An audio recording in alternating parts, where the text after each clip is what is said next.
Today's Frugal Friday video is for a hack on a free pattern that I've sewn the full version for already once on my channel. This is going to be the Owen Organizer. This is from O Creations. You join her email list and you can get this free pattern. It is one of my favorite patterns. I use it mostly as a grocery bag, but occasionally I even use it for gift giving. I will, like if I'm going to a wedding shower or a baby shower, I will make one of these and put supplies and things in it to give as a gift, and plus they can reuse the bag. But for today's version, I'm making a few changes and trying, instead to make a shopping bag, to make a basket. I have two new great nephews coming into my life this year, so I'm hoping I can make this pattern into cute little baskets so that I can put supplies and so that the parents can use them for storage around the home. I am leaving the width the same on the pattern pieces, but for the height, I'm taking about 3 inches off of the height so that it is shorter. Since I'm leaving the width the same, that means that base piece does not change.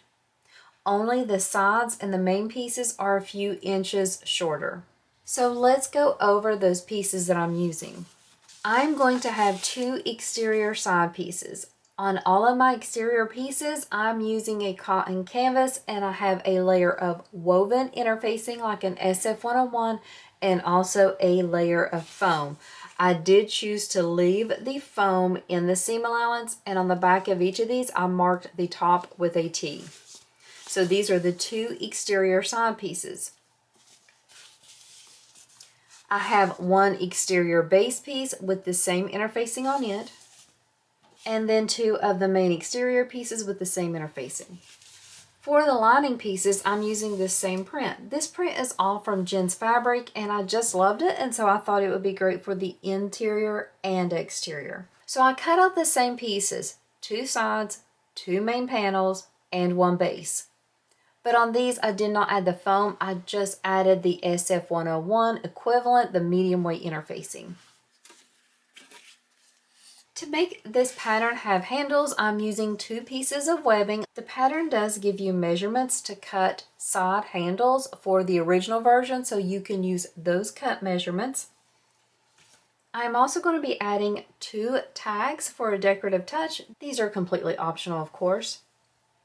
For the original version of this pattern, you're going to use metal frames. For this version, I'm going to try not to. Since it's a shorter bag, I'm hoping the sides will be okay without that frame. If they're not, I'll add a rivet in the sides just to kind of help it out. I want this to be in line with the Frugal Fridays instead of you having to buy a frame or any other pieces to make this. So we are going to not use the frame, and instead what I'm going to do is I'm going to use binding around the top. You do not have to use binding. You could sew this bag right sides together, just like the original pattern says, and birth it through an opening in the lining or even on the side. I just want to try the binding. I'm hoping it might add a little bit more stability, and I think it will look cute as a decorative touch. So these are all the pieces that I'm going to be using in this pattern. The first thing I'm going to do is I'm going to work on adding my tags and these side handles. For the woven tag, what I'm going to do is I'm going to place it on the inside. So I'm going to pull out one of my side panel pieces, and then I'm just going to place it there on the side and baste it into place. Nothing special on this one. Since I know that the seam allowance on this pattern is a little bit bigger than I typically use, I'm using the same seam allowance. I went ahead and lowered that tag a little, so whenever I sew the lining pieces together, I won't lose as much of the tag as if I put it right against the raw edge. For my cork label, I'm actually going to sew it onto the exterior, so let me grab out one of my exterior main panels. I am just going to center it in the middle, and then I'm going to stitch all the way around. I'm going to leave the threads long so that I can pull them and tie them to the back. So here's that label on the exterior. I'll set this piece aside, and now I'm going to add those 2 handles. These are kind of like grab handles to carry the basket with on the exterior side pieces.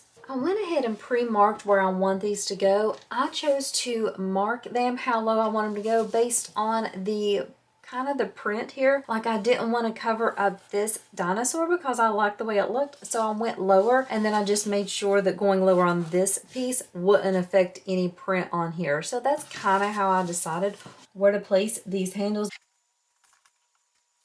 I'm choosing to leave quite a bit of lift here. I wanted the kid's hand to be able to fit there easily so they can carry their toys, or mom and dad could even carry it with one hand. So what I'm going to do is I'm going to sew in a few inches and then make a box. I might put a rivet or two in here just to kind of decorate this up a little bit. Haven't decided, but I'm leaning towards that, especially if I can find that I do have rivets here that will look good with this color print. You can follow the pattern measurements directly for how far in you sew on this side piece. That part doesn't need to change any because we haven't changed the width at all.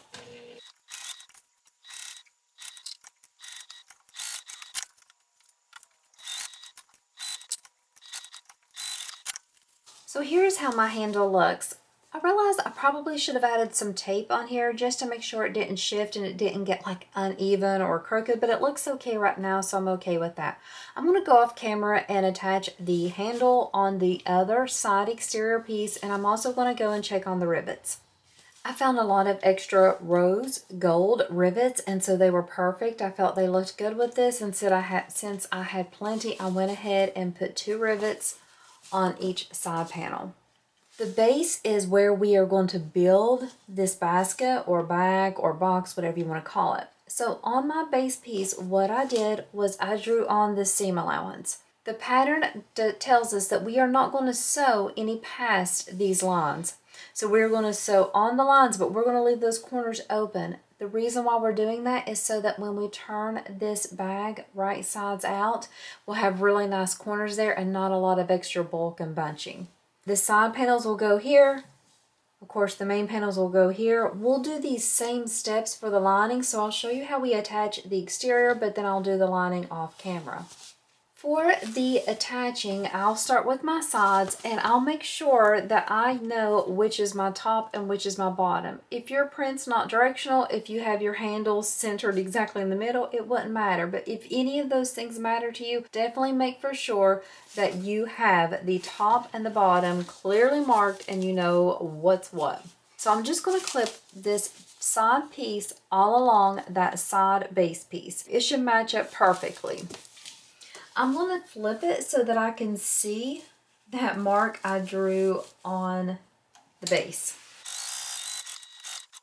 You can see here on this side, or hopefully you can, that I do not have these side pieces attached at all. They're completely open. We're going to do that same thing with a main panel now. You could attach the other side, but I'm just going to go side, main, side, main. It doesn't matter. It's the same principle no matter which way you do it. So there's the top of that main panel piece. I'm going to sit it right sides together, and I'm going to pull back that piece so that I can still make for sure I match it up edge to edge. I want to put a clip right here to hold that piece in place. And then as long as you cut everything and measured it properly, it should fit perfectly. I have a little bit of overhang, not a big deal. I'll just trim that off. Sometimes I'm not the best with cutting. And so I'm going to flip, once I have that clip together, I'm going to flip back, looking at that base, put that needle down, and you can see I have that side piece out of the way, and I'm going to start sewing directly on that line again. So here's what we have right now. You can see we have a main panel and a side panel. I'm going to go off camera to attach the other pieces the same way. But before I do, I'm going to go ahead and show you what you will do after you have all 4 of yours attached. I do suggest you wait until all 4 is attached before doing this step, but it's okay if you want to go ahead and do it now. It's not going to be a big deal. It's just going to be a little bit cumbersome to sew. I had a little bit of overhang here. I need to trim that off. I will trim it off, but I'm going to go ahead and sew first, and then I'll trim it off at the end. The only thing I'll need to do is make for sure that I take that into account and don't use that as the seam allowance. But you start sewing here at the top. These are right sides together, and then you just go all the way down. When I'm coming over these handles, I'm making sure that it's smooth and flat. I don't have any extra of the handle that had slipped back underneath here. So I'm just checking that, going on down. So here we are coming up to that bottom piece. I'm going to open everything up. I'm going to use my finger to feel that there's nothing extra there, no extra bulk there. And then I'm going to stop exactly where my stitches meet the other row. So I'm going to stop and not go past that previous row of stitches I did. So here is where I stopped. I made a 90-degree angle there. I didn't keep sewing down. This is what you'll want to do so that you have that perfect corner matching up inside. I will trim up, and I definitely would want to trim up the extra, but I do think it's best to trim maybe about half of the seam allowance just because you have foam and it's a little bulky. So I'm going to show you how I will trim this. I'll kind of angle this here to get as much bulk as I can off of that, and then I will just go down and trim maybe half of the seam allowance that I had sewed. Once I sew the other side and main panels together, I'll trim them too, and I'll also trim this bottom after I have everything sewn together. If you're nervous about your webbing fraying, you can use your lighter to remelt and re-singe those pieces right there. It wouldn't be too big of a problem to do that, but I feel like it would be okay. So now what I want to do is go off camera, and I'm going to repeat those same steps I just did to add the other side panel and the other main panel, and I'll also do the same things to the lining. I'm doing this as a drop-in and going to bind around the top. If you don't feel comfortable doing that, you could leave an opening in your lining and then just sew these right sides together and birth them and just top stitch around the top instead of adding a binding. I have sewed the exterior and the linings together. So now what I've done is I just dropped that lining inside of my exterior. So I have my exterior right sides out, and I have my lining wrong sides out so that they are wrong sides together. My lining is still a little baggy. I will tell you that the designer tells you to grade the seams on the lining. You have to make for sure that at the top, whenever you're sewing the lining together, that you use the exact same seam allowance that you use for the exterior. But after you get maybe an inch down, then you can grade those seams in, and she tells you what she suggests to grade them into. I feel like I could have went a little bit bigger because you can see mine's just a little bit baggy. It's not too big of a deal, and I'm hoping once I have it all put together, I can kind of push it down in there and it'll be okay. This next step is just basting around this top piece, and then I'm going to go back and bind. What I'm going to do is I'm just going to start sewing all the way around this bag. This is just going to be a basting stitch for me because when I come back with that binding, I'll do a bigger seam allowance. So I have the lining and exteriors basted in place. I had just a little bit of overhang on this lining, so I'm going to trim it off before I add the binding. So I have the binding pre-made. Not for sure if I'll have enough. I might have to add some more, but what I'm going to do is just clip it on top. I went ahead and cut my binding, I think it was about 2 inches, and then I just ironed it as a double fold piece of binding, and now I'm just going to clip all the way around. My corners are being a little bit stubborn, so what I'll do first is after I sew this, I will clip them with my heavy duty clips to see if they will hold their shape. If not, then I will just put a rivet in the top to kind of help them hold that shape. The thing is the original pattern does use that frame. I wanted to try to not use that frame, and I feel like it'll be okay if I do that. Probably a little bit of adjustments. My binding is looking as if it will not fit all the way around, so I'll have to add another piece onto it. I have plenty extra cut out, and so I will just clip that on to make it fit.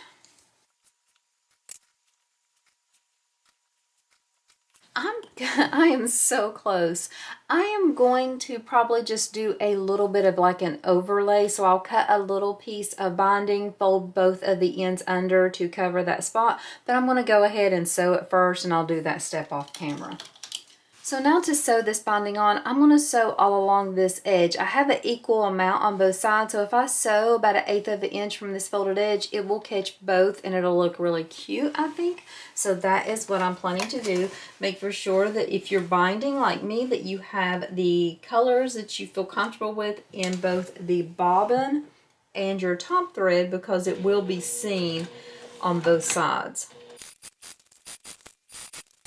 I'm stopping the sewing of the binding because I realize I really need to be sewing this from the exterior so that it looks the best, because if not, my lining on the inside will look great but the exterior will be kind of off. So I'm going to pull out these stitches, turn it right sides out, and then I'll come back and finish sewing it on, but sewing it from the exterior side.